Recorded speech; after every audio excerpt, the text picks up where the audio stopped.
А во овој контекст, значи, Артан Груби е лик од политиката кој не е баш на нај-хај левел ниво, меѓутоа не е ни човек кој не е оперативно и безбедносно интересен. Така да одлуката, јас тоа го прокоментирав и на мојот Facebook профил, за мене не е воопшто никакво изненадување, меѓутоа се отвара прашањето за правните стандарди и воедначеноста на правните стандарди кога е притворот во прашање за останатите обични луѓе, обични смртници. Ке кажам само уште ова, во минатото, негде 2016-17 година, имаше една голема афера во Хрватска со господинот Иван Тодорич.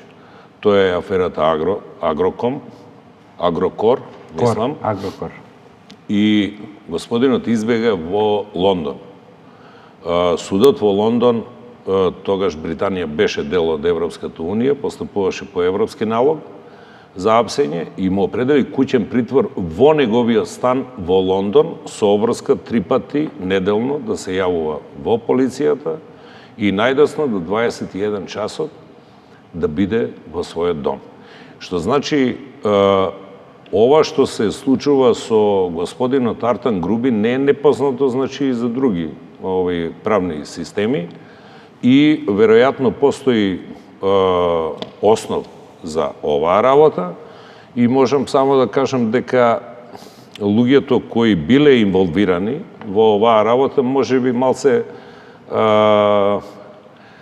да кажам жаргонски трапаво го имаат изведено оној дел околу безбедносните проценки и така натаму. Можеби тоа требале да го направат малку поинаку. Инаку, пред господинот Артан Груби го заборавивме господинот Љупчо Пецов Ѓаволот, кој според мои сознанија веќе не е ни во куќен притвор, него е пуштен да се брани во слобода со гаранција, со задршка. Ова е шпекулативна информација, меѓутоа како и да е, господинот воопшто не беше во притвор, иако беше во бегство.